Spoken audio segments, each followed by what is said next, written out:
It is just a huge honor for me today to be podcast interviewing Patrice Bonnell, Shelly Goff, and Kenyon Curtis.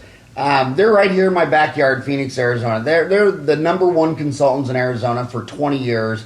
I've had so many requests to get them on the show, mostly from all my alcoholic drinking friends.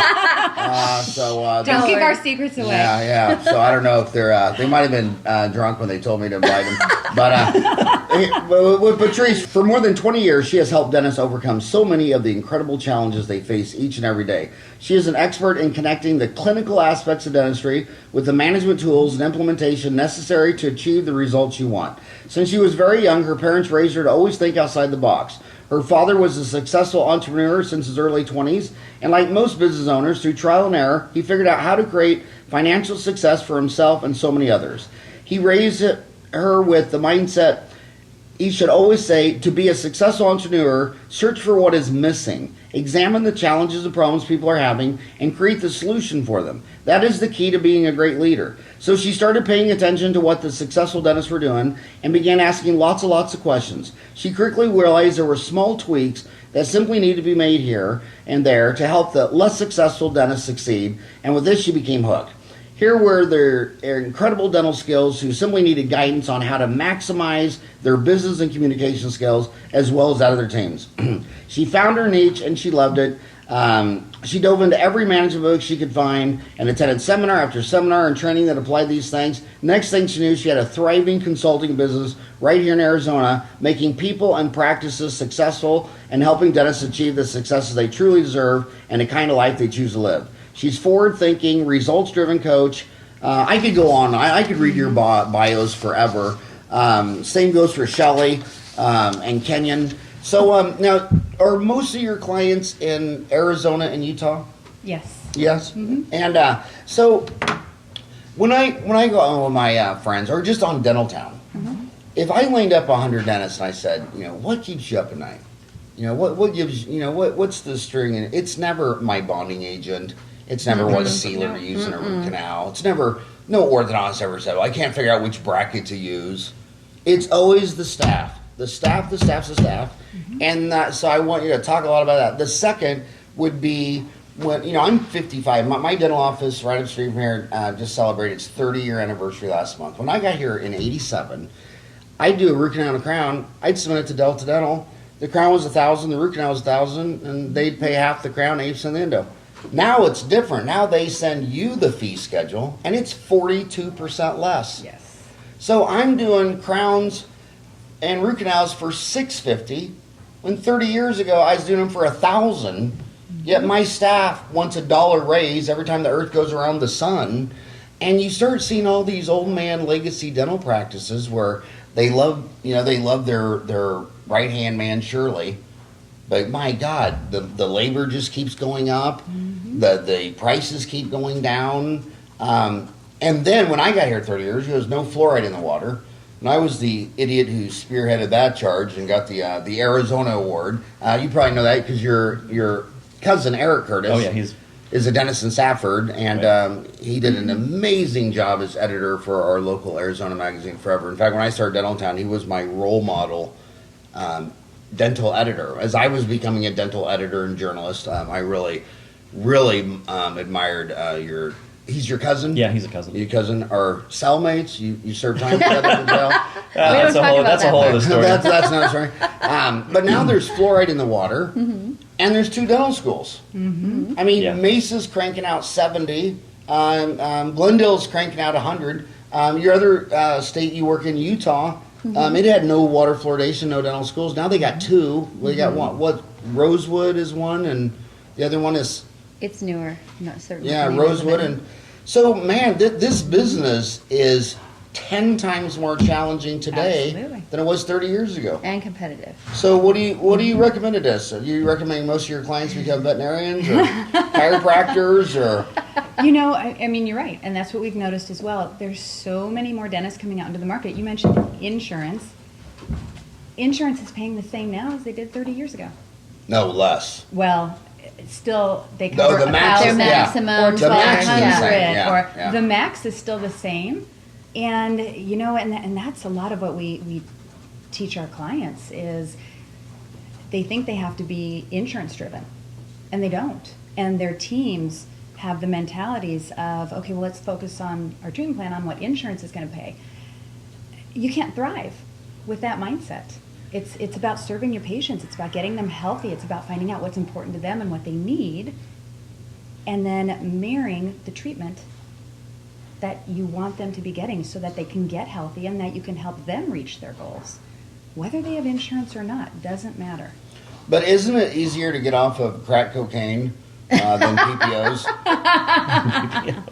What's your experience in with that? I haven't hit that Like rock crack bottom cocaine? yet. Okay. I haven't Just hit making rock sure. bottom yet. I'm 55, but if I live another 25 years, I'm not ruling anything out. But I mean, a lot of dentists, it's kind of a fantasy when people say, "Well, I'm gonna get off PPOs," and I can see getting off PPOs, like where your cousin Eric is. You know, in a small town like Safford, or there's only 3. You know, like Eloy doesn't even have a dentist.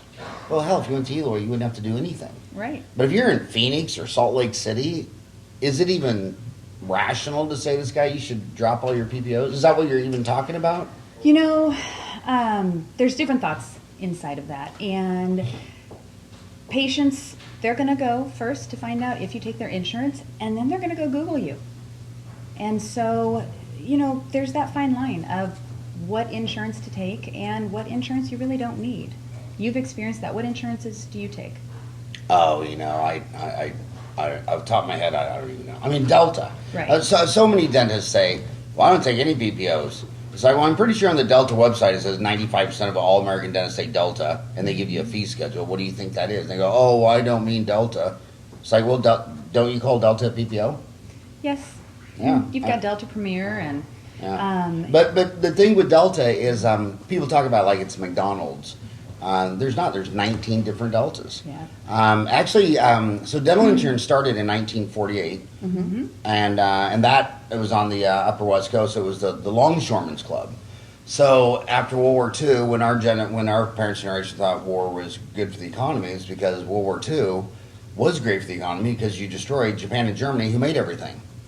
Yeah. So the only factories making dishwashers and cars and that were unscathed was the United States. So this massive transfer of wealth, and nothing could come out of this country in or out without passing through the Longshoremen's Union. So they started Delta Dental up in Washington and Oregon and all that. But there's 19 different Deltas. But the thing about Delta is you know who the pack leaders are. So over the 30 years watching, like some guy in Minnesota will do this, and the next thing you know, they're doing it in California. So to me, it looks like Delta Premier. Many states aren't even taking any new members for that. And so I sell my practice to an associate, and they cancel. They don't accept them on the Delta Premier, kick them down to the Delta PPO. But so it's all going to go PPO from Delta, and the prices are going to drift downwards. So I think for me, a really important thing to, having been the staff in several different positions, is to train the staff to be prepared how to handle the no insurance patients. If you're that highly trained that you can make the value of what you're asking, then you can start shifting your team into the mindset of knowing how to handle with insurance or without, and then you make that jump between, do we really even need this? Do we need to be on this roll? Do we have to accept everything? Do we need these patients over here that are only here to pay $5 for a filling?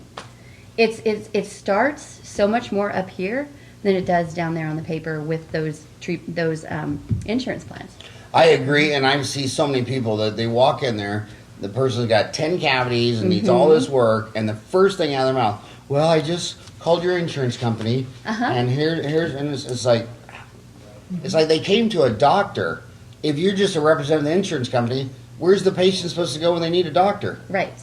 So here's, in my notice, even with different hygienists that would be at different jobs and different locations and see the way the culture was with these practices and the doctors that they worked for, one would charge full fees over here with no shame whatsoever, and they would used to be the type of say, oh, well, what does their insurance cover? Can I give them fluoride? Or can I do this kind of a prophy on them? And then she would go over to this other practice where it wasn't that mentality, and she'd go, Shelly, I really understand what you're saying now, because it doesn't make a difference. It has so much more to do with me as a provider and what I really believe and what I'm telling this patient they need, and owning my position and owning the fact that I am a practitioner and I have the right to say that. And then the treatment planner is the one that has the ability to really help a patient find a way to finance that.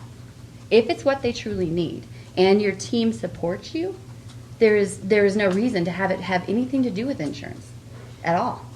And I believe firmly that's how you make that jump from getting away from the insurances and letting it rule your life. Riddle me this. It seems like every orthodontist I know, within 2 years, they realize they should stop presenting treatment, and they get a treatment coordinator. And now, if you look at national data for the whole United States as a whole, which I hate because no one ever talks about the EU, because no one would compare Germany to Greece, or France to Sweden. Why do we compare Alabama to New York City? Right. I'll never understand. But for the country as a whole, the average new patient is worth $368. And it's been pretty flat. It's like 368, go down to 367, 370. So it's right about that. But whereas the average orthodontist, it's a $6,500 deal. So I think when a dentist presents, you need 2 fillings for $360, and they don't schedule, she don't even think about it. Right. But when I present you a $6,500 ortho case and you walk out and don't call, they don't forget that. So within 2 years, every orthodontist I know gets a treatment plan presenter. But when you go into the 150,000 general dentists that work more than 30 hours a week, so you don't see that at all. So what's better, the dentist presenting the treatment or a treatment plan coordinator? Both. In my opinion, Primarily the dentist knowing what they need, and the treatment coordinator, they're totally separate topics. The treatment coordinator has to know how to work with that individual, how to really help the person find a way to fit it in. The dentist is the one that has to own what they say. The education happens in the back. The money, your treatment coordinator girl, she has to know how to do that. They're separate topics completely. Create the want and then the how. Well, when you look at from the patient perspective, who is the patient going to have the most trust and confidence in asking them, giving them the treatment and what should be done for them? But the dentists are like, well, they come in for dentistry line. Well, what'd be great is we'll just place like these little titanium pegs in your jaw, and then we'll make a beautiful movie star set of teeth on top of it. Does that sound great? She's like, oh, that's great. And then he leaves the room, the treatment coordinator says, that's $25,000 to arch, that's $50,000, and then the patient has. So if the dentist is talking about dentistry, and he says, well, I don't like talking about money, well, the patient's not even listening until you say money. What's missing? Well, and then what's missing? What do you see that's missing there? What's missing there? The doctors aren't talking money. They shouldn't be. They What's shouldn't missing? be at all. But if I tell you, really, Yeah. my belief is that people don't really start listening until they find out how much it costs. I mean, when you're selling all on 4 to someone, and they have no idea it's $25,000 an arch. Yep. Yeah. The minute the treatment coordinator comes back and says it's $25,000 an arch, you have to call 911 because the patient just fell out of the chair. They didn't even see that coming. In fact, what's weird, we were at a Suns game, 4 dentists, and drank way too much. And we, because this dentist was telling me he couldn't charge more for a root canal, and I said, dude, you're in a medical dental building. The endodontist next door to you is charging $1,200. He's charging twice as much as you. Why do you say no one in your area in Glendale will not pay more than $650 for a root canal when the guy next to you has been there for 10 years selling for $1,250? Good notice. So we went around the stadium and we asked every single person, how much, we're dentists, we're just curious, how much do you think a root canal is on your front tooth? The lowest guess was like $2,500. And so many people said $5,000, $10,000, and we're just like, so like I've only had one surgery in my life. I'm not going to ask you. I'm just asked because these are girls. The man surgery. I had a vasectomy after my 4th kid. Okay. What do you think that cost? $5,000, $4,000? I have no idea. See, what do you think it cost? I don't have a clue. You got to I guess. would guess. Are we using insurance or not insurance? Well, what's the total cost, though, right? I don't know. Does anybody ever really know? Yeah, I had medical insurance. I provided for my whole staff, but Right. I have no idea. How much was the total cost? Of a vasectomy? Oh gosh, if it's anything medical related, you're going to be up into the $10,000 range. at Oh, least. so notice how she thought it was twice as big a job as she Yeah. did. She thought it was a very small job. Back It that was- up, and we're going to say it again. Erase the race, Ryan. It was $500, and everything he used, I have on Complete my dental and tray. total? It was just Out the of cash, dental. out of pocket? It was just the no 500 total.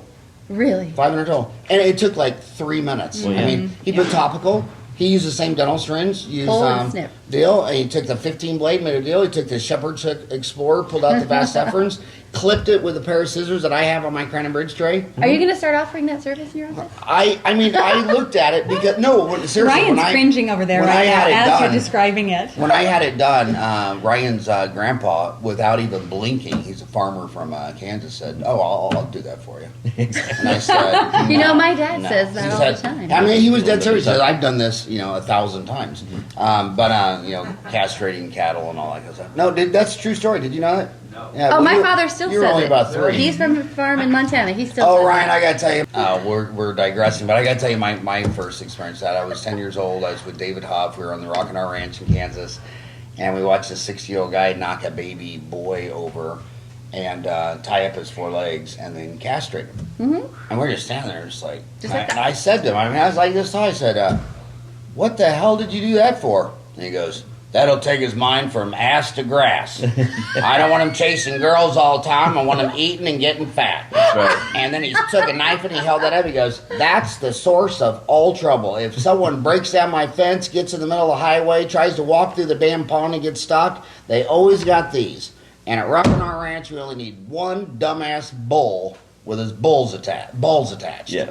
We castrate all the I have rest to of say, them." sorry, Yeah. guys, it's all true. And, but anyway, what the hell? How did we? Oh, so back to the How do we feast. you were segue back? talking There's about a the lot of mother. squirrels in this Feast. room. If I told you, let's say that you had enough kids, Right. and someone came in and said, "Would you like a vasectomy?" And they said, "Sure."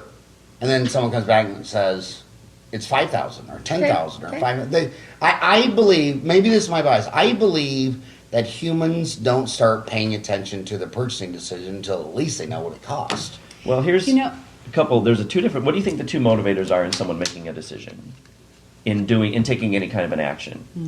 I believe there's 3. Okay. Okay, so I believe as you got to move down the torso. I believe that you start with the brain, an analytical decision. I know this is bottled water, and you look at the S&P 500 and things that are made on a brain decision. I believe have about a 5% profit margin. Then you start moving down the torso, and then you come to the heart. Choosy mothers choose Jif. You should put your kid in private school. And You you should get put emotions. emotions. And then you see the profit margins start going to from 5% to about 15%. And then you drop below the torso, where the number one goal of the species is to keep spinning its DNA and reproduce and have offspring. And now you're talking $5,000 Gucci purses. Right. I mean, obviously, if you have an iPhone, you have a greater chance of someone mating with you than if you have a Droid. Obviously, if That's you not wear true. an Apple Watch, drive a Mercedes Benz, because it's basically saying it's their peacock thing. If I drive a Mercedes Benz, your children will have a greater chance of surviving and making you grandchildren. And it's not about the money though. With that, is it? I I mean, the Mercedes Benz is a product of the money, but it's not the money that's really deciding that. Yeah, I believe that it's analytical. It's 3 times profitable if it's with the heart, and which we do in dentistry all the time. Right. Oh, you need to get your kids sealants. I mean, all the best mothers put sealants on their kids. And they're like, well, I don't want to be a bad mother. Right. And then they come in, and then below the belt, they come in and they got gum disease and 10 cavities, and all they want is their teeth bleach. I mean, look at Invisalign. Yep. I mean, Invisalign and dental implants are the fastest growing segments of the economy, of the dental economy. And the Invisalign is because I want whiter, brighter, sexier teeth so I can get a mate. And it's me and Ryan, and it's so funny how beauty is different around the world. We were just lectured in Malaysia and Cambodia, and it was just so bizarre because I'm from the United States, which is a lot of the races in the United States have big noses. Europeans, Italians, the big noses. So they're puffing out their lip with Botox. They're trying to make that proportional. Then you go to Asia, and they got really tiny little noses. So if their lip touches their finger, they think it makes their lip look too big, makes their nose look too small. So they pull their first bicuspids, and were Invisalign for 2 years to pull their Really? teeth back. And, you know, you're talking to these little waitresses at the bar, and you're just like, oh my God, there's not one boy in Asia that gives a shit where your lip is. And you're spending That's right. you're spending, I love it. Yeah. $2,500 So true. $2,500 in Cambodia, that's like you buying a new car here in the United Yeah. States. Well, and that goes back to you. So you have the three things. Here's a couple things that we focus on: is that people are either going to do it for pleasure or for pain. Most Yeah. people are not going to take action until there's enough pain going on. And so what we work with a lot of dentists on when they're treatment planning is to you got to look at what the future pain. Look, if you don't do something right now, this is what's going to happen. And you know, in fact, I was talking to a cardiologist one time years ago about some health and nutrition, and I asked him. I said, "So, what do you tell your patients when you're doing surgery or they're getting ready for surgery to help them start to change their lifestyle?" And his answer was really interesting. He said, "I don't tell them anything." I said, "What do you mean?" He says, "I used to, and then I realized people are just going to do what they do. They're going to come in here when there's enough pain to actually do something." And Yeah. it's emotional. It's all emotionally based. The decision making is majority of the time. So if you're coming in all clinical, it's like going to a financial planner for the first time. When they start giving you all that information, you go into that zone, that zombie zone that patients go into. You've got to, all the touch points you have with the patient, you have got to make it an emotional journey for them, because that's where they're buying in. Otherwise, if you're always staying logical with them, that's when the money becomes an issue. Like Howard, Absolutely. you did an Ironman a while back, right? 3 in a row. 3 in a row, You unbelievable. did 3 of them? My goal is to be the oldest, fattest Ironman ever. Ryan, they don't believe my Ironman. Go get my. Man, I saw it. I was we reading. believe it. I was Yeah. excited to do a sprint triathlon. Like, So- that was a challenge. But what was your motivation for that? My motivation was my first granddaughter being born, Taylor Marie, and I've been living in an airplane for 30 years. Every time I get to a city, a bunch of dentists want to take me out, and we see all those. Those are all my deals. Yeah, that is awesome. That is awesome. I'm the fattest Ironman that ever lived, and Look at this cameo. And it's heavy. Oh What? my goodness. So what- 14. So what I did is I realized that I needed a big, hairy, audacious goal. You did this. Yeah. And what I loved about the Ironman is the body is so bizarre, because say you run a mile and you just say, okay, I can't run another foot, and then a mile later you're thinking, okay, I couldn't run another foot after last mile, and I just ran 2. And that turns into 3 to 4 to 5 to 6. The swimming, I mean, it's a 2.2 mile swimming. Yeah. After 100 yards, your body says, I'm done. And what's amazing, what I loved most about the Ironman is if you just quit listening, and I'm trying to do that with hunger, because that's what I think. I think my family's brain just always tells you to eat. I seriously believe that. It's always saying you're hungry. And but the neat thing about Ironman is it's all in your head. I tell my boys the most important real estate in the world is the 6 inches between your ears. And who's telling you the most worst stuff in your life is your own self. Well, have you ever heard of this book called The Running Revolution? It's a guy, a doctor. I think he was out of Russia or something, and he started to study how people run and things. And one of the things he just said in that book was that your brain, you're right, he says your brain, as soon as your body is getting to the point of, hey, I've never done this before, right, I've never swam past a mile before or something, let's say if you're training or even in that event, you're like, okay, now you've done the swim and the bike ride, you're doing all that, your body gets to this point of, well, because your subconscious has one goal, right, keep you alive. And as soon as you start to head into this uncharted territory, it's sending all these signals, hey, stop, you might die, you don't know what's going to happen, and your heart rate's never been this high for this long before, you're in water, what are you doing? And so it really does that. And so what happens is a lot of people, that shows up for them in business also. I've never been, a $2 million a year practice before, and I've got to stop, and they start to look at things that don't really matter. It's so true, because you look at plateaus. The minute you say, well, I can't take you today, you have to come tomorrow. I don't care if you're doing 30,000 a month, 6,000 a month, 100,000 a month.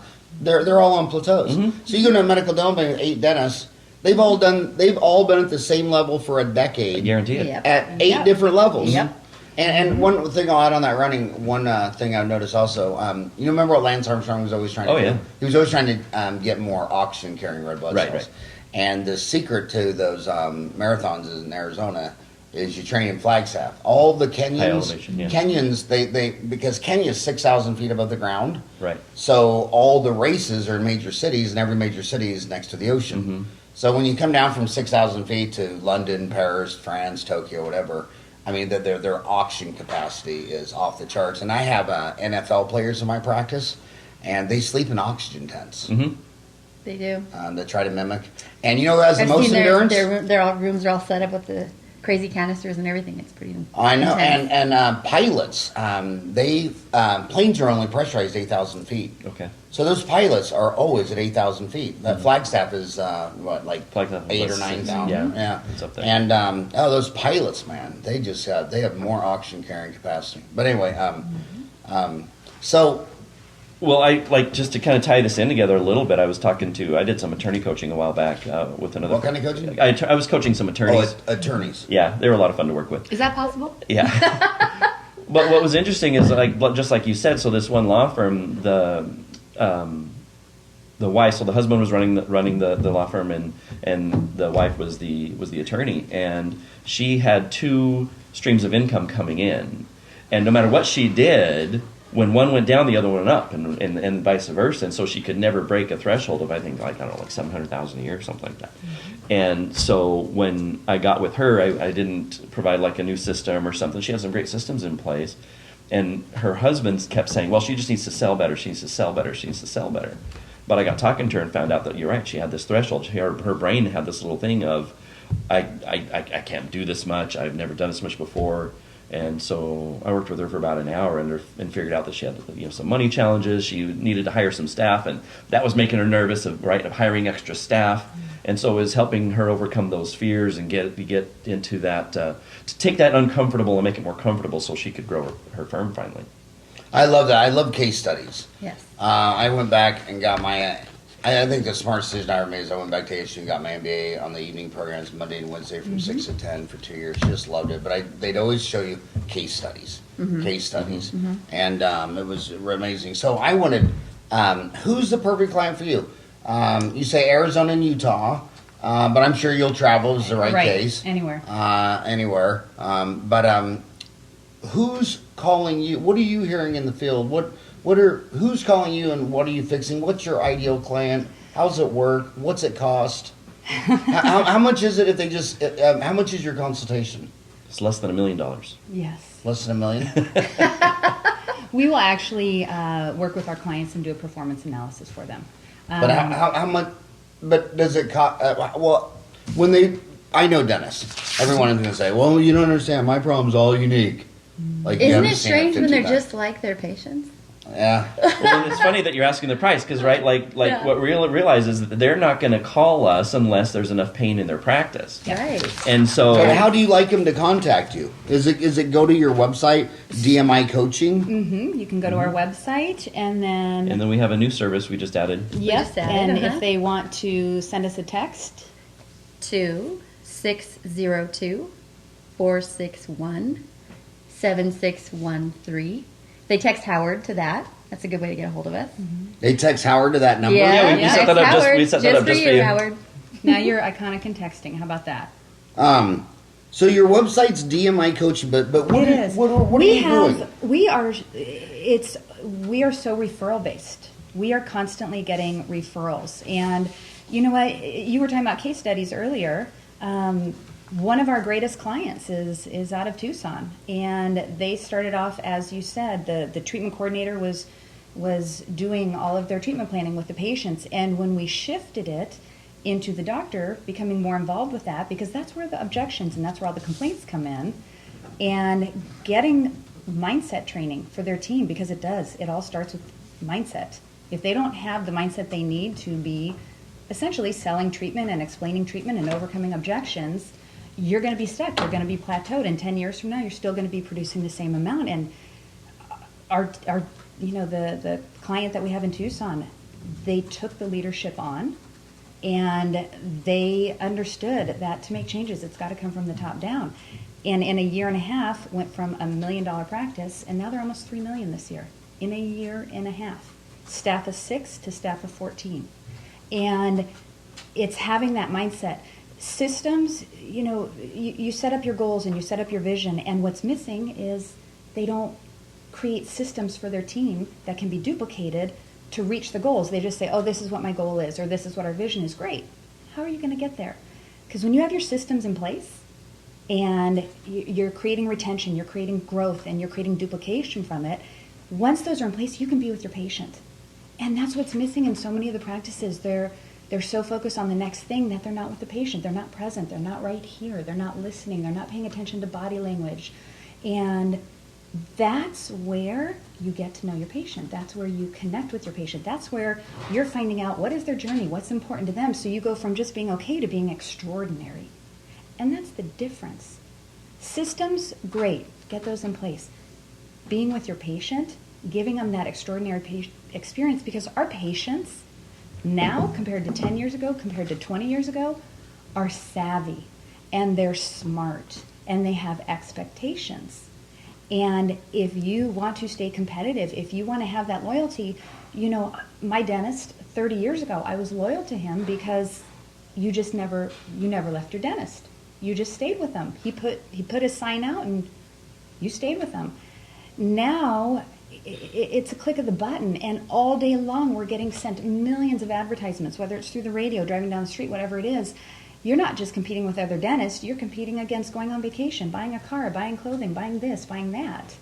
And so you've got to shift to extraordinary to really keep that commitment, so you're not spending thousands and thousands of dollars on trying to attain all these new patients. You've got so much money inside your practice that's just not being tapped. I mean, if the national average is 20-25% of how many patients are getting converted over the phone, that's a touch point. Your mailers are a touch point. And even if you're just converting, so many offices, when we evaluate them, they think when we ask them, what do you think your case acceptance is? We're at 70%. We go in, they're only at 25%. And that's a shock to them. And the doctor needs to be with the patients. You need to be in the operatory with the patient. And when you are, how do you know what the rest of your team is doing? How do you know that Amy properly trained Lisa? You don't. And as long as they're making money, and as Kenyon mentioned earlier, unless it becomes painful, does it become a problem? Negativity pushes people more than positivity does to get them moving, to get them out of that plateau. In the initial stages. Initial stages.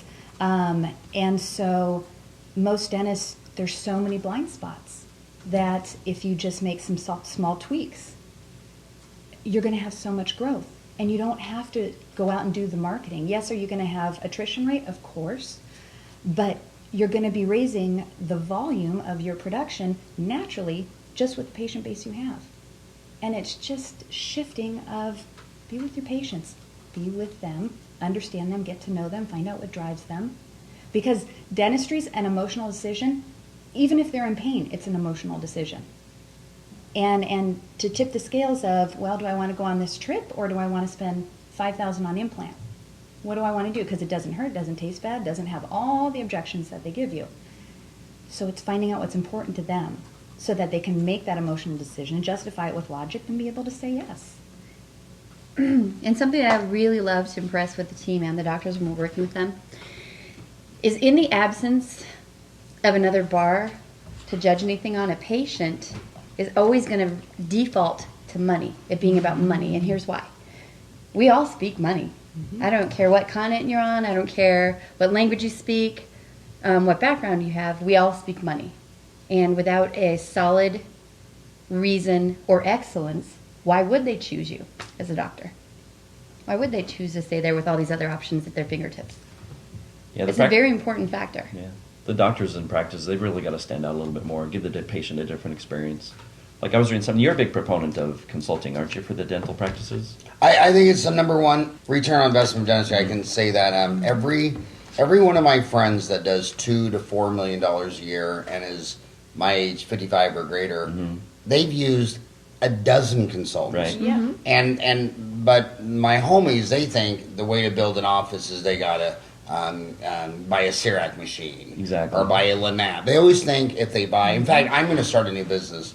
I'm just going to sell this. I'm just going to make $1 big audacious box with lights on it and antennas and a directional, omnidirectional Shiny just object. bullshit. Yep. You know, Yeah. just, and they'll buy it every time. You could sell 1,000. This is a fact. Oh, yeah. And this is what CEOs of Dentsply have told me over the years. Who was that guy? John.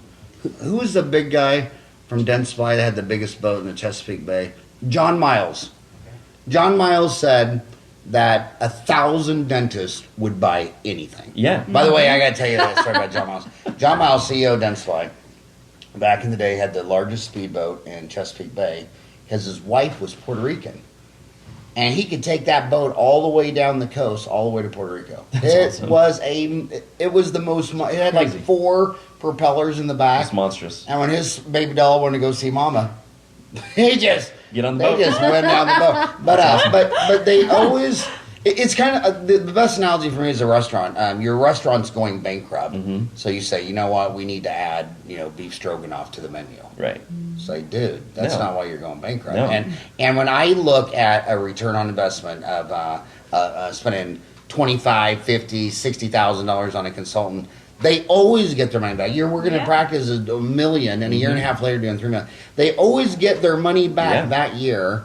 But let's say they decide that they want to start placing implants. So they go buy a $100,000 CBCT. They go to some foreign country and drop 25 grand on implants and systems, and then they're going to all these courses, and they probably dug themselves into a $200,000 Yep. hole Oh. before they place their first implant for $1,000. But then they keep learning how to do bone grafting and And then they add sinus something else, membrane and and they add other courses and other Right. courses. And you look at this 10-year journey, it's like, dude, you just dug a really deep hole. You haven't even come back up Yeah. on the other side. Whereas I would say, why don't you just, if you're in Phoenix, why don't you just go down to Tucson and get a periodontist who's not busy to come up once a month and drop all your implants and give him and split it 50-50. Yeah, exactly. Place an implant, smarter. $1,000, you get $5. So now I have spent $0, and I'm getting $1 back. And here's another thing us old dentists have seen.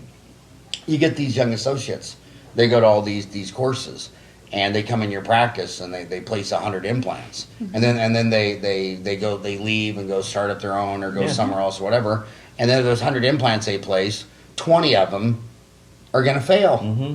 But that periodontist has already placed 1,000 or Yeah. 2,000 or 5,000. Then it comes back to my oldest sister, Mary Kay, is a Catholic nun, and she says she studied every major religion: Hinduism, Buddhism, Taoism, Christianity, Islam, and she the golden rule is the only sentence that's in every major religion. It's not. There's not a name of a person, place, city, thing. Only the golden rule, which is her belief that everybody's praying to the same God. Yep. Because it's pure plagiarism. I believe so, too. And so who would you want to place the implant on you? Some associate just got out of school and took a Holiday Inn course, or some periodontist who's placed 1,000, 2,000, 5,000. So get your house in order, and then when you get your house in order, then follow your passion. If your passion is learning how to place implants, boys have toys. Flying around the world learning how to place implants is damn cool, damn fun. I did it. I loved it. I mean, I was in love with Carl Misch. I swear to God. But my house is in order. Yes. I can go do that in cash. When I opened up my office within 1 year, I called at the time. The big one back then was Sally McKenzie. Oh, Remember Sally Yeah. McKenzie? Oh, yeah. Still there. And Still reader blogs. Yes. yeah, and Sally, you need to come on the show. And then there was Jennifer D. St. George. Oh, yeah. In fact, my staff, 30 years later, I still hear things like, Lori Zalowski, my president of 20 years, she'll say, well, Jennifer D. St. George always, or Sally McKenzie always said this. Yeah, And then other yeah. staff will say, Yeah. Jennifer D. St. George, Jennifer D. St. George. I mean, it was a huge impact. Right. Well, what do you think stops most dentists from finally looking into getting a consultant to help them out? Because I think reasons. it's embarrassment. I think they're ashamed. Yeah. Do you? I do. Partly. It's like how many people when they're said you're gonna I'm all that in a bag of chips. Right. I'm doctor, you're not.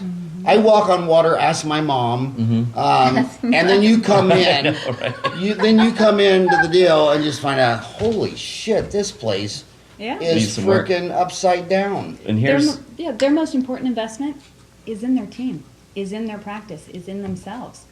They should be reinvesting, like you said. You should be reinvesting every single year to learn something new, because it's not, you're not going to get it at a convention in a 1 hour presentation. It's great when you get those ideas, but then who's going to implement it? And after 2 weeks, it's not being implemented again. So It's not sustaining. I just can't believe that you graduate $350,000 in debt and don't want to get your house in order. You come out of school $350,000 in debt, then these consultants say, okay, your dean just left. Your dean just literally molested you. I mean, really. Yeah. I mean, these dental schools.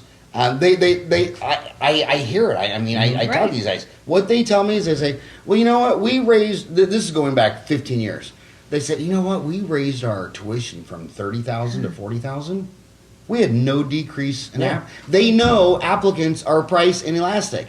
So then they raise them another $10,000. Now several of them over $100,000 a year, and they still get 5,000 applicants for 100 seats. So the dental now if Delta, and you say, well, they're evil. Oh, come on! Like if Delta wouldn't pay you $3,000 for a crown, you wouldn't take it.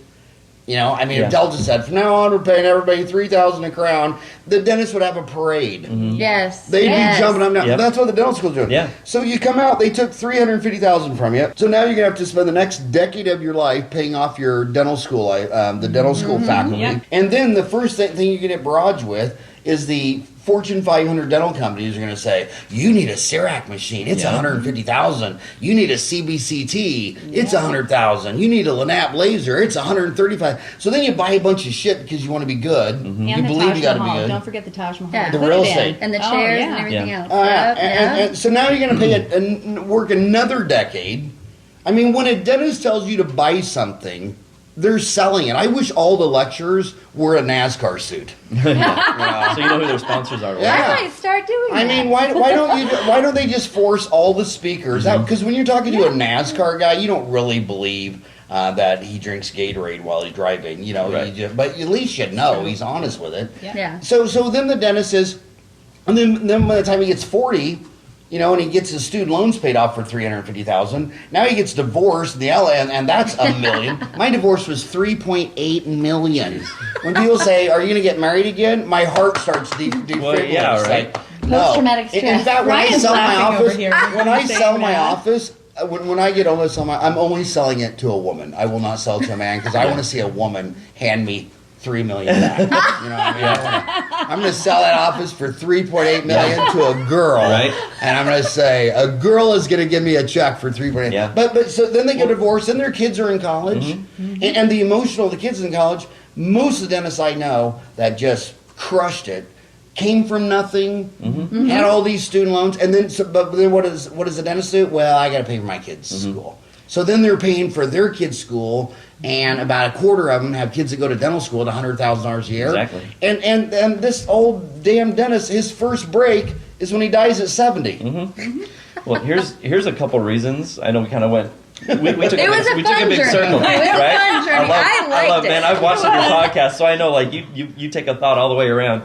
But here's a couple reasons that a lot of people aren't talking about of why dentists aren't looking into hiring a consultant or working with someone to make their practice better. You're right. There's maybe an embarrassment of, well, I don't want to have seen that I made a mistake and done something wrong. But here's one of the bigger challenges is that things are already working okay. In other words, you know, you're $1 million a year, just under $1 million a year. In fact, there's a buddy of mine in Tucson. He says, no, I don't need a consultant. Why? Well, I've got one practice at, 1.5 a year, another one that's almost $1 million a year, and another one that's this. And so sometimes things are just going good enough that they don't realize how much better they can be. Yeah. But see, I gotta put clarity. He just said something so subtle. And the reason I'm talking subtle is send me an email, howard@dentaltown.com, and tell me who you are, because I don't know who's downloading this on iTunes. It's crazy numbers, or views on Facebook or whatever. But 5% are applying to dental school. A quarter of them are in dental school, and all the rest are pretty much 30 and under. I'm only getting like one email a month where some guy says, "Dude, I'm a grandpa too. I'm as old as you."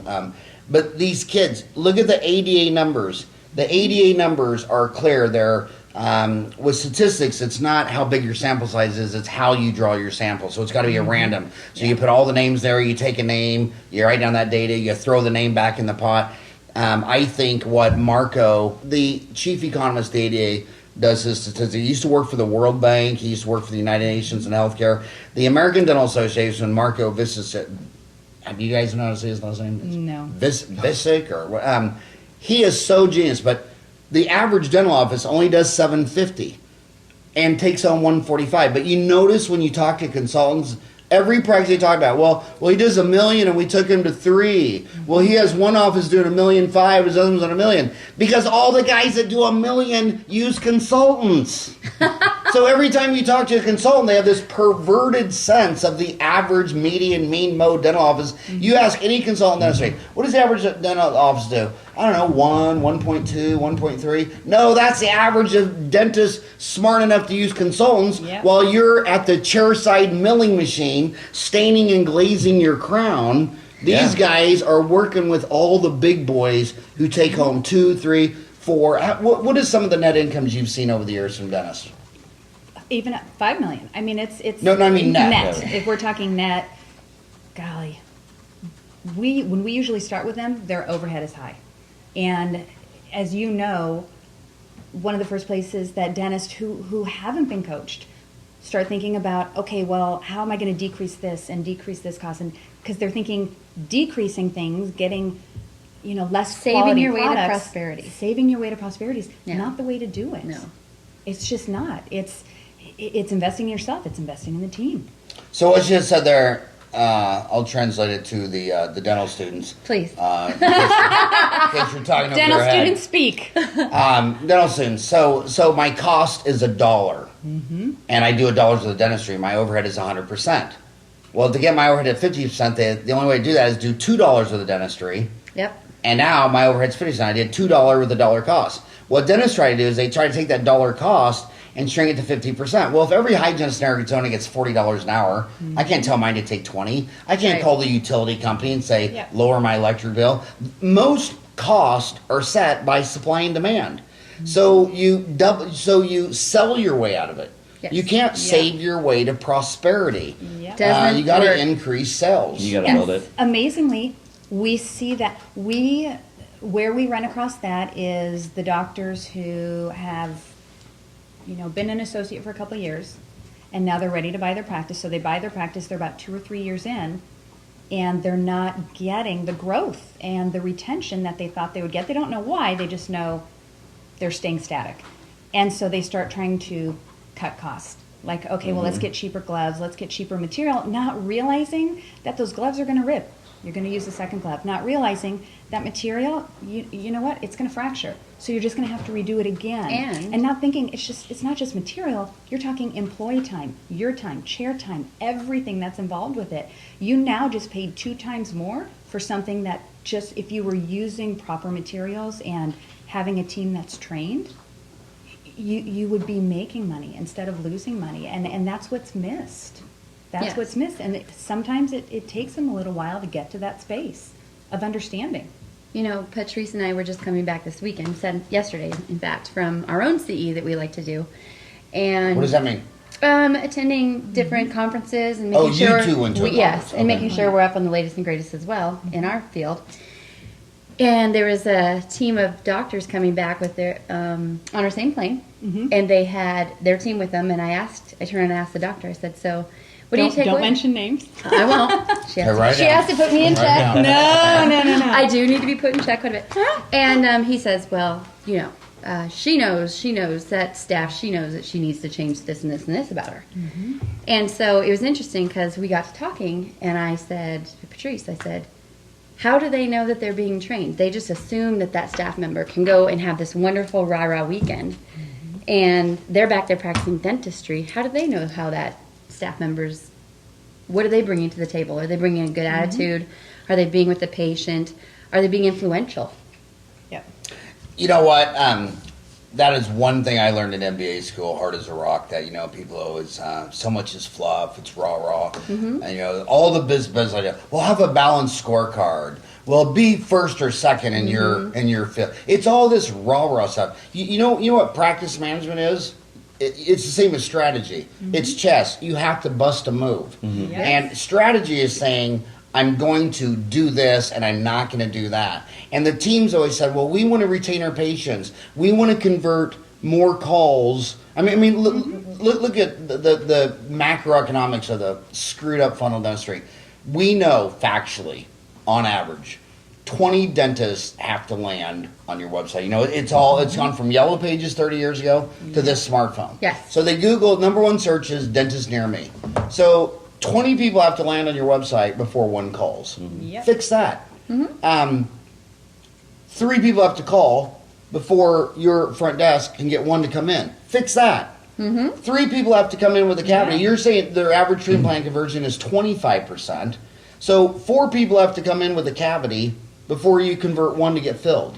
So to do that, $675,000 based on that one filling, 4 had to come in, 3 for each one had to call. So 4 times 3, 12 had to freaking call. Yep. For 12 to call, what the hell is 12 times 19? I am not that smart. 12 40 or something. times 19, 228 people had to Google search dentist near me, which on a smartphone is 25% his voice. And then they come back and say, well, fix all that stuff. Well, Yeah. There's got to be some decisions made. Well, and if you're I mean, that website, like the website, I can't believe these dentists say, well, I got a website. They bought it 10 years ago at the Arizona State Dental Convention. And they haven't even looked at it it. doesn't work on the mobile They pay devices their bill anymore. every month and they have no idea what it's And they doing. probably If don't you own don't- it either. Yeah. If you don't have a picture of the dentist, it's just like online dating. If you don't have a rockin' hot picture, by the way, I joined Plenty of Fish. I did, and they took down my picture and said, "Dude, you're a fat whale. Lose 50 pounds and reapply." Come back and see us. But You're going on farmers.com, aren't you? if you replace that picture with a 1-minute YouTube video of the doctor, you'll triple the conversion rate. And when they call, they don't train their staff. So, Howard, Oh. let me ask you real quick on that point. Why would that matter? How do you know if they're a good dentist or not from that 1-minute YouTube video? Why would that matter? Well, why would it matter? Because, like I said, it's all emotional decisions. So, the YouTube. My belief is that humans, your very existence is to feel something. Why do people like roller coasters? Right. Why do they like scary movies? Why do they like Halloween? Right. Why do they like eating, kissing, holding hands? Why do they want to feel something? And when you go to a website and you see a stock photo, it looks like doctor's DUI arrest picture. And but if you should make a page and light 'em half up. the market is afraid of the dentist and half the market's afraid of the cost, and there's a 1-minute YouTube video that says, "Hey, are you afraid of the dentist? That's why I went to dental school. Come see me. I love dentistry. It's my life. It's my make them feel something." Right. And then the next video is 1 minute of your treatment plan coordinator saying, "Are you afraid of how much dentist costs?" By the way, I got to drop one tidbit that I'm really excited about. There's only 3 publicly traded dental offices in the world. There's none in the United States. In the United States, it's all rollouts. Okay. I mean, roll-ups. A roll-up is they just go get a $1 million line of credit, and they just buy a bunch of dental offices. And everybody says that Heartland and all these companies are doing so well. If they were doing well, they'd be publicly traded on NASDAQ. Snapchat Good is a point. piece of shit, and it's publicly traded on on NASDAQ. Right. They every time they do $1 million or more sales, it's because they have $1 million or more debt. They just went and bought a dental Right. offices. A profitable business grows in earnings. You couldn't go on Shark Tank and get Mr. Wonderful and those guys to sit there and say, "What are you gonna do?" "Oh, I want $1 million. I'm gonna go buy a dental office." "Okay, then how am I gonna get my money back?" "Oh no, I'm gonna come back next week and And ask buy for another another million." And every week I'm gonna come and ask for another $1 million. Cuban would like, get the hell out Yeah. of here. That's everything you see Right. around the world, Yeah. except 2 in Australia, 300 Smiles and Pacific Dental, and QAM out of Singapore. And you know what they all 3 have in common? I mean, about finances? All their marketing will do everything for $98 a week. Because people are afraid of the cost. But they're not afraid of $98 a week because they just spent $98 last night at Macayo's taking their kids to eat Yeah. Mexican food. And then they said, well, I knew $98 a week. But he said, and then back to the fear of the cost, their mouth's all disaster. They irrationally might think, well, this might be a 5, 10, 20. I am too emotional to go into it. Right. But back to where we got off on that tangent is, you need a strategy. You need there's got to be Absolutely, decisions. yeah. We can't Absolutely. see a cheerleader. Like that's what they are. That's what those lectures are because Yeah. they're cheerleaders saying, "Go team, go." Yeah. Well, I need to know, is this going to be a pass, a run? Should he run right or left? Yeah. Who do I throw the ball to? Well, So not they- only that, do you need the cheerleader every day? So the interesting thing is that team was going to come home and they're very pumped up and they're excited to Yeah. implement these things. Who knows how to do it? Who knows how to do it? And each of them has their own opinion of how to do it. Uh-huh. And then And how do you know when it's chaos. working and when it's not? Yeah. You know, you were even saying before about you go to a website and people are visual. People make decisions visually. And so if you've got a picture of yourself in a clinical white jacket, they're going to swipe right and go to the next one. They Ryan, are. is she running that on Tinder? Do you swipe right? Is it right or left? There's I'm some in confusion. right, so I- There's some confusion I in this might area. have that wrong. Yeah, Is it right swipe or left. left or swipe right? Yeah, huge confusion. Should I get on Tinder and say my name is Dr. Swipe Right? We're going to Yes, delete yeah. that last part right there. No, we're live, Patrice. We're deleting nothing. I mean, it's so obvious. I mean, name one person who got a gold medal didn't have a coach. Every company, every Oh Fortune my 100, God. Fortune 500, you have to have. Here's the thing, and you know this. You cannot be an expert in everything. So you want to bring in another set of eyes to help you see your blind spots and to help advance you what you might be good in or just okay in and get you awesome, make you extraordinary in it. You need another set of eyes to look in to see what you're not seeing, to make the changes that you want, not that you need, but that you want. And it's got to go beyond the systems, because like you ever watch that show, TV show, The Biggest Loser? Okay, I just came across an article. I don't know if you saw it. It was a bunch of the winners, like what they looked like a year or so later after the show, and all of them had put on almost as much or more than the weight that they lost. And what happened was what they were doing is they were following a health system. They didn't become part of who they were. They didn't integrate it into their life to become a healthy person. They were just like doing it kind of for the whatever in the moment, right? And so when you're training your team and working with them, you want them just not to learn a system, right? The systems are important. You've got to have the system, but you want them to be the type of person that no matter if you're there or not, that the system is important and it matters to them, so that when doctor's gone, when consultants a year later or whatever are less in the picture, then they're still following those systems because they made it important. Yeah. And as far as consultants go, not only have I used them for 30 years, I remember when we installed I'm so old, I got out before the computer. In fact, when I got out of dental school, I'd never touched a computer. And we thought we were so lucky because they were installing them and the freshmen were going to get them. And we're like high-fived each other like, nice. We didn't have to We use don't have those. to deal with that bullshit. Then 3 years later, I'm in my dental office and here comes practice manager. We got soft end. You mean you got rid of the big scheduling book? Oh yeah, The big Week at a Glance. scheduling book, and the accounting was all done pegboard accounting. Oh. Those big old. I was in the ledgers. industry at that time. Yes, Were I you? do remember all of that. Oh yes. my God! I mean, that was back when a pencil sharpener was so critical to write in those little squares. Oh, You're absolutely. always tiny sharpening. little Oh my God! ones. Yes. But we had soft end. Now this is how my noodle worked. So I soft end. I said to soft. I said, "Who's the number one soft end trainer in Arizona?" And it was this lady. I shouldn't say her name. Sandy Wilkinson.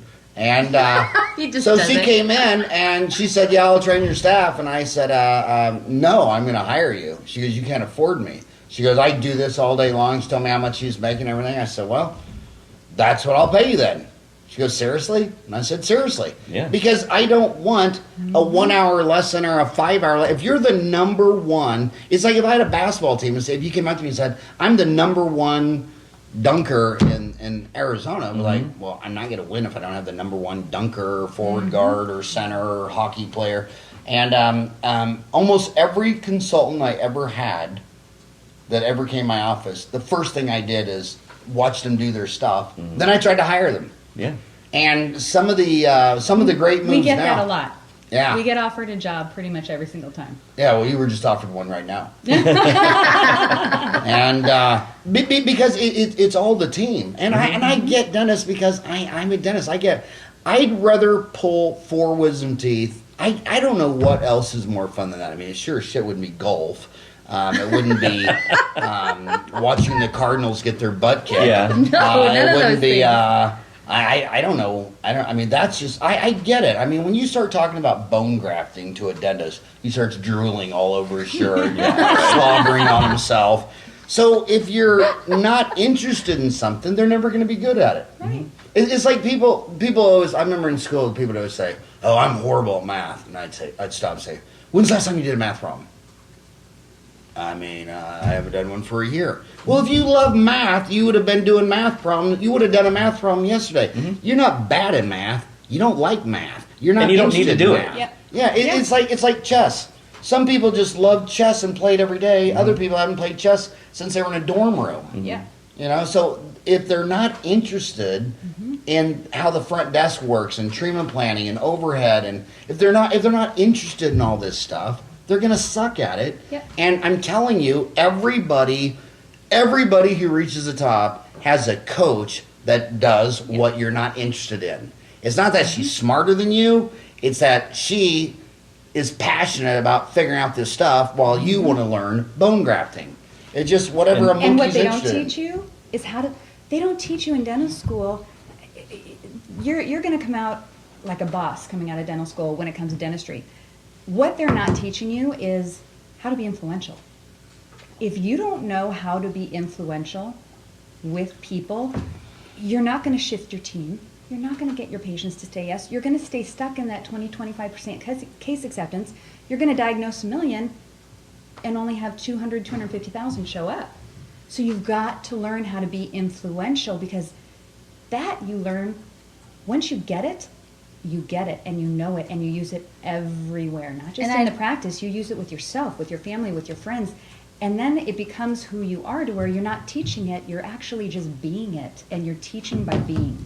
You said influence. Were you referring to the book by Robert Cialdini? Oh, yeah. I love that. Cialdini? You know, he was- Cialdini. how do you say it? Cialdini. You know, he's my teacher at ASU, At ASU, in the yeah. MBA program, and he's friends with one of my dentists. He lives right here. Yeah, he's a great guy. I've tried to get him on the show like 4 times, and he's always like, "Oh, dude, I'm working on my next book." And he said after his last book, he'd come on the show, so I need to write that down. Ryan, shoot me an email to email Robert Cialdini. That must be Italian. Yeah, it's got to be. Any eeny. But anyway, what is Any it? Any eeny. Any is Italian. is Italian. Yeah. Yeah, and you can be a phenomenal dentist, but if you can't speak, even if you're introverted, being influential, you've got to have that foundation down. Otherwise, you're going to hire people just like you because you're comfortable with people just like you, and now you have a whole team of people talk, people who don't speak, and as soon as they get an objection from a patient or a complaint or anything, they're okay, we'll discount everything instead of They go back to the money thing. Well, they go back to the money Because thing. that's all they know to do. Right. Or if you're 25% case acceptance, what they do is I'm just saying, I'm just like whatever it is. Yeah. If you're 30%, whatever your number is, if you're 30% case acceptance, a lot of times they'll just say, well, let's just get more patients coming in, rather than no. How do we get from 30 to 32? How do we get from 32 to 35? So A usually, lot of them, they get tripped up on case acceptance on how you measure, and that's a good question to dive deep. Never trust a number, always dive deep. Some people say, well, my case acceptance is so low because I'm full mouth, I diagnose the whole thing, and they always get stuck on how do you measure case acceptance. Like when you go into an office, you say they got a 20, you ask them, what do you think your case acceptance is, and they say 70%, and you figure it's 25. How do you figure case acceptance? We have an analytics program that will actually go in and do it for us. And you're right, it does Where did you get that? on- we work with a group called Practice Analytics. They're one of our strategic partners. And who's the CEO of that? We work with Jeff Clark. I believe Jeff he's one of the Clark, writers yes. on it. Is that out of Leahy, Utah? Yeah, I believe so. Yeah. Uh-huh. Great guy. Great to work with. Okay, so you use Practice Analytics. Okay. it's They very, have a it's very wonderful user-friendly. Yes, and I like it because I like to involve the team in using those analytics, not just the doctor. The team needs to know what their case acceptance in terms of even how many phone calls did I convert. You know, how well am I doing over here with for a treatment planner? How you know, did I go ahead and sell? Did I collect over the counter? There's so many fine-tuned areas of being able to look at it when you have those analytics going on. So you like Practice Analytics? I do. I mean, we've worked with Dental Intel and some of the other groups. We specifically, with our clients, we like to have them use Practice Analytics because it's very user-friendly, and we train the teams to look at their analytics every day, and it breaks it down by back office, hygiene, front office, collections, so that everyone on the team, it's not so number crazy that people can't read it, they can't understand it. They don't have to be this huge mathematician. It's very simplistic. And it helps each team member own what it is that they're doing, because they can go in and see the real-time numbers. And Well- they use it in their morning huddles. They use it in their team meetings. Well, whoever owns this thing would never do online dating because he won't put his name and picture. He's Is scared. he really ugly? Well, if you run Jeff, you're going to need to reach out to Howard. Yep. Jeff We're Clark. plugging you here. Oh, and his last Twitter was 2014, Wow. and it's You're it's stalking. 2017. You were doing an He's Ironman full back on then. stalking. Well, right you know now. what? You got to take Twitter seriously. You know why you got to take? Are you guys on Twitter? I am not. You know why you got to take Twitter seriously? Tell me. Who was your last president? Yeah, right. Because Trump shows you that if you had 5 million Right. followers, I mean, CNN at nighttime, there's 100 million, there's 325 million people live in 100 million homes. There's only 1 million watching CNN and only 3 million watching Fox. Trump could tweet 5 million of them 10 times a day. Yep. And I got 22,000 Twitter followers. And if I send them a tweet, they all get it instantly. You make a post on Facebook, their algorithms might not show it to any of your friends or followers. You're schooling me right now. I have I to got- play Twitter? I got 285,000 Facebook followers, and if I post this podcast on my, I got 287,456 followers. If I post your podcast on my page, which we will, only 1,000 or 3,000 will see it. If I want all of them to see it, it's about $300 per 100,000. So if I post your podcast and I boosted the post for 1,000, you'd have 200,000 views. Wow. But on Twitter, when I upload that video and tweet it Everybody out, gets it. everybody gets Everybody. it. See, these two have to check what I put on social media, so I'm not allowed. The deeper you go with Facebook, the more you're going to pay. Right. Absolutely. When Yes. you transfer like Trump, I mean Yeah. Trump, love him or hate him, the guy knows one thing. Yeah. He Mark does. Cuban spent $1 gazillion building up his Facebook page to 1 million followers, having no idea Right. that when he posts something, no one will see it unless he keeps Yeah. giving him money. So all the smart people are going to Twitter and LinkedIn because when I your video will get more views sending a tweet onto 22,000 Twitter followers than posting on Facebook to 287,456 followers. Facebook is about taking your money, and the algorithms are only going to show you sponsored ads. Right. And YouTube is now the same way. When Right. you pull up YouTube, what they're serving you up is all pay to play. Yeah. Right. So Yep. so when people talk about oh man, that they still talk about the video that's gone viral. Which one? Well, you know, back Yeah. in the day, like a Right, cat right. video would go viral. Oh, yes, yes, yes. And they something funny happened, and next thing you know, it has That's 10 million horrible. views. Yeah. Yeah. Dude, that died several years ago. There's no videos that gone viral because Facebook and YouTube wouldn't allow a video to go viral. They're serving up videos Right. that are You gotta boosted, put up the money. paid for. There's no more videos gone viral. It's all pay to play on YouTube and Facebook. And I'm sure since Twitter's gone public, their stock is trading at half of what it was. Snapchat's half what it was. Twitter, I'm sure the minute they figure out how to do this too, that'll be gone. Yeah. But right now, Right, for Twitter now. and LinkedIn, all your followers. I got 33,000 followers on LinkedIn, so I'll post this video. Great. It'll serve up to 33,000. I'll tweet it out. It'll go to 22,000. But Facebook, I'll have to give them money. Yep. Yep. For profit. Yeah, exactly. So, gosh, sorry, I can't believe we've been rambling for. God dang, we're into overtime. We're at hour 10. They're sitting in the parking lot at work saying, "Hurry up and shut up, guys! I want to go in." But all I want to say is, by the way, DMI stands for Dental Management Innovations. Yes. Yep. And you guys, I love my homies to death. The only reason I'm hard on you is because I love you. I mean, I think you're doing great. Every time I go to the physician, all my physician dental office I go to, you go in there and they have a glass wall. You know, they slide a deal. They hand window me a witch. chart. The window witch. The window witch. Window what? The window Window witch. witch? That's what we Window call them. Witch? You've Yes. heard that term. I've never heard the What? window witch. Never? Damn. Where you stand there in Can front I of the steal glass. that term? They go, Can I steal that term? absolutely. And they don't open it up until they're ready, and you're just standing there like, should I sit down? Here, Shelley. Should I do You mark 'em. the window witch? But see, there's sweet ladies, window witch. You know it's window bitch. So I go to all my doctors. They got some window bitch sitting there, you know, and they hand me a form, and then I mean, it's like and then you go in the room, and then you sit there till kingdom come. It's all mechanical. And then the doctor comes in and doesn't even say, I'm sorry, you know, I'm 48 minutes late for your 10 o'clock appointment. And the only people I see crushing it are my dentist homies, Yeah. vets, and chiropractors. Yes. Yes. I mean, and they're on a level of Montessori preschools. I mean, they're crushing it. So you're doing damn good. Damn good. But here's what really rubs me wrong is your $350,000 student loans. You bought a practice for $750, so now you're $1 million under.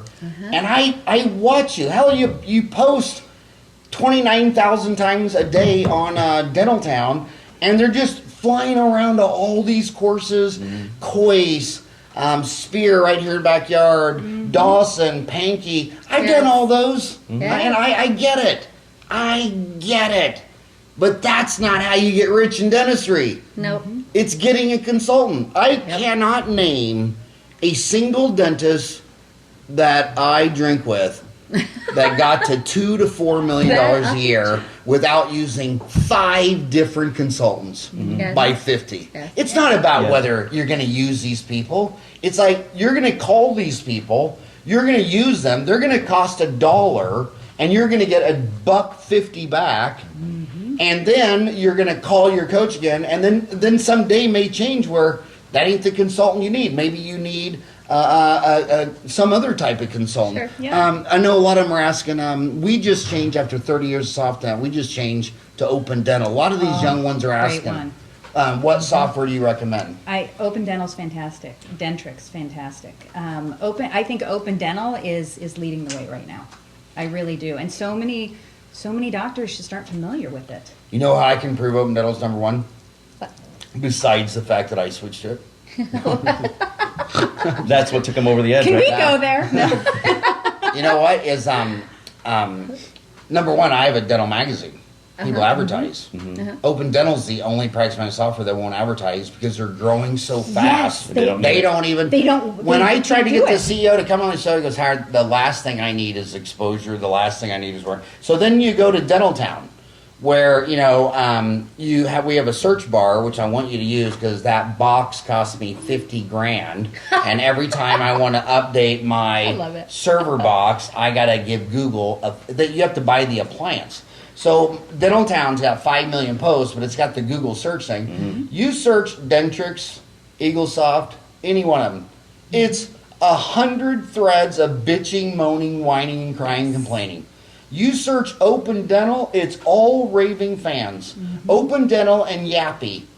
Yappy stands for yet another practice management information system, like we needed one. But so I think. But if they said to you, pick one, you can only pick one. What one would you pick? Probably Open Dental. Really? And they're moving where technology is moving. But you know what? You know what that guy told me on Open Dental? You know what he told me? And I mean, I'll get down and dirty with you.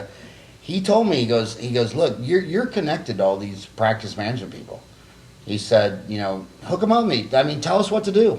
Because his brother, the dentist Jordan started it. But then he lost interest and went, he was a dentist. He started that. He went on to other things. His brother Nathan's been running it forever. And Nathan's like, tell us what you want. He really wants a relationship. So if you're going in there and you need smart stuff, you need to strike up a relationship with Nathan at Open Dental because, I mean, That's a great idea. He Yeah. has Great idea. an open ad for programmers nonstop. Every time I talk to him, he says, yeah, we just added 2 more programmers last week. And they just moved to a bigger building. But it's all about the quality product. Yep. And so if you sit there and say, gosh darn, I wish it did this or that, tell them. They're on it. Tell them what you need. They're on it. And It's not 2 years down the road. Yeah. They're on it now. Yeah. Yeah. It's like Dental Town. We're a year behind. So we've had 5 programmers since 1998, and our to-do list is always about 1 year. So for 20 years, they've been telling us what they wanted on Dental Town, whereas Facebook goes the other way. I mean, like Instagram, like if you have an oral cancer walk, and you post a link to it Saturday, and here's the link. The link's not even activated.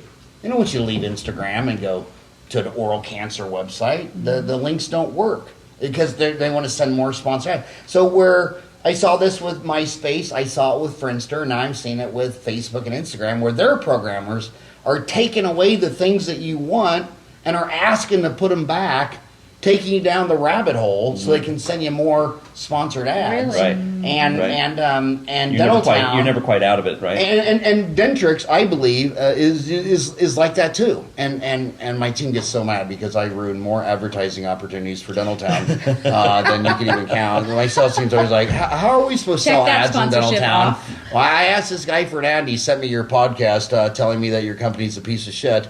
But no, you know why it started? You know how Open Dental started? The dentist. What was Jordan Sparks? Yeah. Jordan Sparks, he had Dentrix, and he wanted to export all of his patients' names and addresses to make labels to do a direct mail piece. And he realized he couldn't export it. But he's a really, really, really smart guy, so he started digging into it. He realized not only could he not export, but their programmers went in there and programmed it extra so you couldn't do it. So that you're held Right, they made hostage. it So on he purpose. called him up and he said, that's my data. And Dentrix said, no, it's our software. Right. And he goes, "Are you shitting me?" And that was their corporate deal. So that's why he calls it Open Dental, because Open Dental believes that it's your data. Right. And you buy Open Dental, and you decide you don't want to use it anymore. You still have Open Dental. Yeah. You Yeah. still have it, and it's open. So, like my 5 programmers, they're looking at Open Dental, just salivating, because no practice management software is hooked up to accounting. So they could already, like you're talking about dental intelligence. Right. My programmers could start, my accounting team, they could start hooking bridges to my own accounting because we're in Yep. Peachtree. I know dentists like to use Quicken, but Quicken isn't going to run Facebook, Google, Instagram. I mean, General Motors can't run on freaking Quicken. That is, if you get an MBA, you're going to need at least Peachtree. Microsoft Great Plains, or called Microsoft GP. That's sophisticated software. The Fortune 500 all uses the German SAP. I couldn't do what I do on Quicken. But my programmers are looking at our Peachtree data, and we're looking at Open Dental, and they can bridge any gap. So it's yours, and if, it's the future. And it's the same thing in software. Some of these, you'll buy an oral scanner, and you can't export the yes. file. Yeah. Sorona's famously known for that. So, when you have an open software, you could have a chairside milling machine half the price from Korea over here, a scanner half the price over here. You can start mixing and matching as opposed to a lockdown closed system. Yep. And that's so true. And we just ran across that with a client's office. They were dealing with all of that. And it makes it a mess. And so much time is now being spent on trying to figure that out and how to get this to talk to this. And the patient's just sitting here, being ignored. That's a great segue into their $350,000 student loans. Oh, yeah. It's about a $750,000 practice. And now all the Don't forget marketing. the speakers You are got to add telling them marketing into that. they got to add a $135,000 chairside milling machine, E4D or CEREC. What's your thoughts on switching from sending a $14 improgram impression to your lab man who's made 10,000 crowns to buying a $135,000 chairside milling machine, have your dental assistant start milling crowns, and she's never made one? What's been your experience with it? My experience is that, you schedule 30 minutes for a crown. You go in there, you numb a septicane, you set a timer 4 minutes, you take the shade, unless it was a man over 65 with a liver spa, then it's just an A35.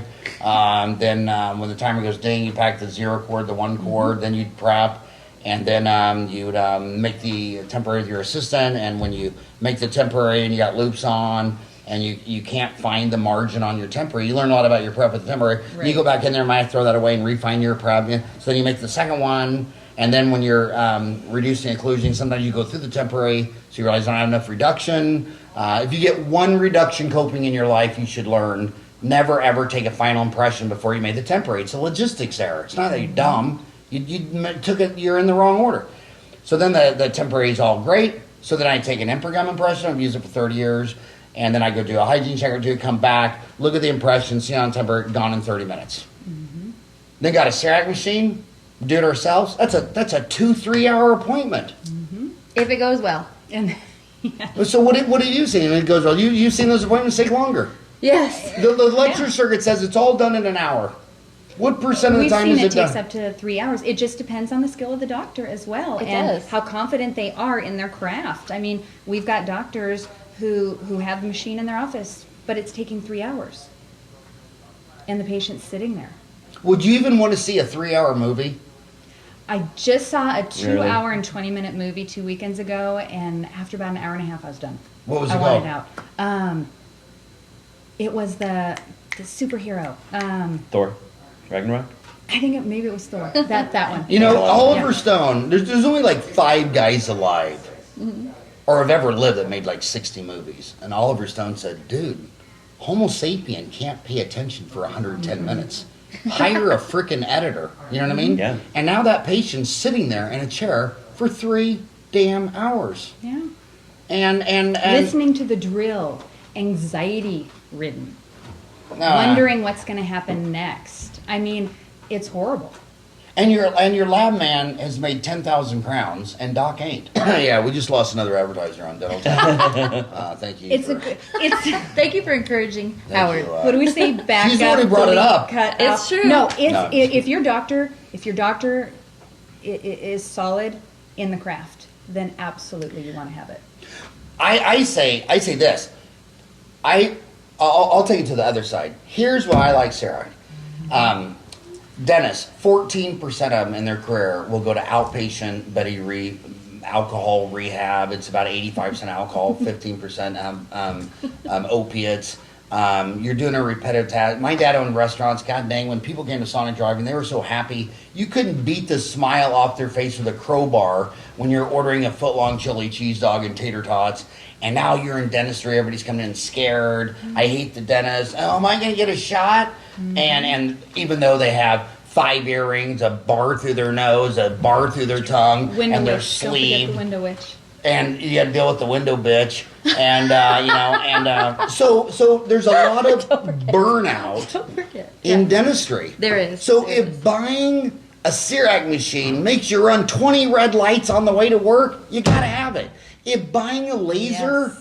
Laser doesn't stand for light amplification, stimulation, emission, radiation. It stands for losing all savings equal reality.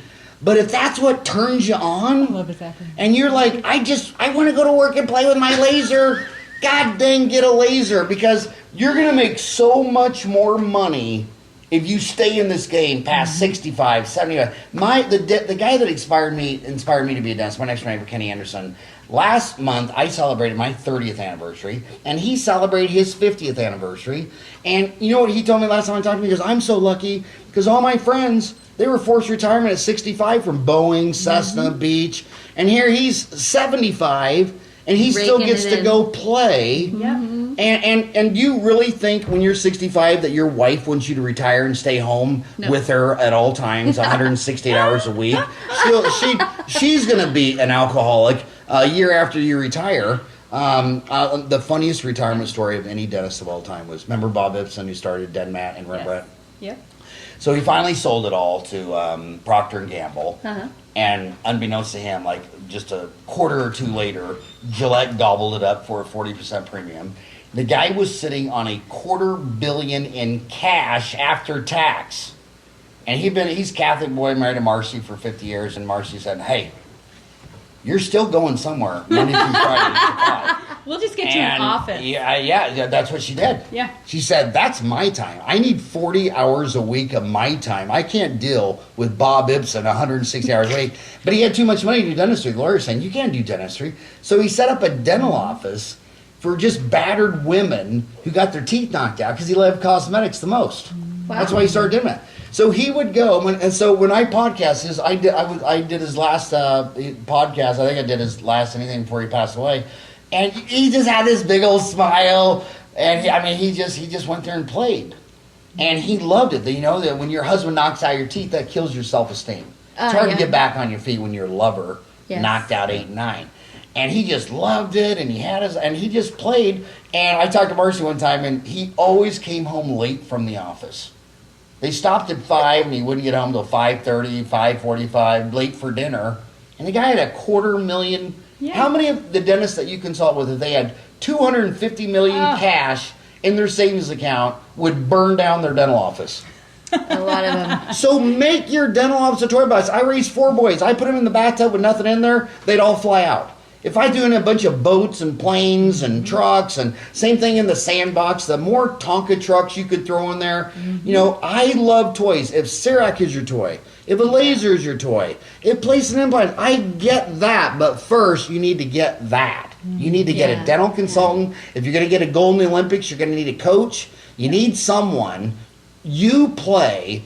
And like a dentist told me the other day, he said, I'd rather be beat with a stick than do a root canal. Then frickin' don't do root canals. Yeah. They're called endodontists. There's 4,000 of them. Google it. Do what you're passionate about. Yeah. I was going to say Otherwise, that's why you see all the alcoholism. That's why you see all the drug addiction, because they're having to put so much energy into something they don't want to do, and then they come home and they've got nothing. When you do things you don't like to do for money, it's always going to lead to disease. I mean, they say that like 95% of prostitutes or heroin addicts. They hate their job. Don't hate your job. Google one of the most fun TED Talks ever was Rat Cage, and we'll just end on that note. Rat Cage. Did you see Rat Cage? No, but I So want to write that down. let's write that down. Rat Cage was a deal because all the studies on addiction came out that if you put rats in a cage or monkeys in a Yes, I did cage, see that one. and you give them a choice between water or cocaine-induced water or alcohol, Yeah. whatever, they'll drink the drug water till they die. So everybody said that if drugs got to be illegal, and they're really bad because when any of these animals choose between water or drugs, they choose drugs till they die. Wow. And it took like 30 years. Some guy said, "Dude, they're in a freaking cage." So he redid the study, and he put the rats in a rat park that had other rats to play with and things to run on and everything rats like, and then the other guy in a cage. Mm-hmm. The guy in the cage drank the drug water till he died, and the guy in Rat Park didn't drink the drug water. He drank water. Wow. So all these things that they say about addiction and all these things like that, 100 years from now they're going to know 1,000 times more. 1,000 years from now they'll know 1,000,000 times more. But a lot of it starts with you hate your wife, you hate your dental hygienist, you hate doing endo, you have all these things you hate. Get rid of what you hate. Turn your life into Rat Park. You ought to write an article for Dental Time. You ought to get with Tom Jacoby and write Dental Park. Instead of Rat Park, Dental That's Park. a great idea. Have you guys met Great Tom idea. Jacoby? Yeah. How Howard inspired us Absolutely. Yeah. in the Rat Park. And that's another big killer thing. Don't stay with someone you hate just because you don't want to tell your parents you're going to get a divorce or for the kids or things like that. And never pay an employee money that you can't stand to be with. You need to, when I'm driving to work, I have to go early. Like if it's Dental Town, I have to go early because I know I'm going to stop and talk to Stacy and then Ken and then Lori and then Sam. And they're your family, buddies. right? Yeah. You shouldn't be walking into your dental office and see your hygienist and say, God, I hate that girl. Yeah. Freaking hate You that are not girl. Is held she going to hostage be grumpy? ever. Is she going to be ignoring everybody? What kind of mood is she coming One of in? the reasons I was excited to partner up with Patrice and Shelly is because my brother's also a dentist up in Utah, and about 4 or 5 years ago he had been practicing for about 6 or 7 years, and he had hit that where he wasn't turning to drugs and alcohol, but he was just turning to stress. And it was showing up as this weird little heart thing, and they were monitoring his heart like at night with a machine because they didn't know what was going on.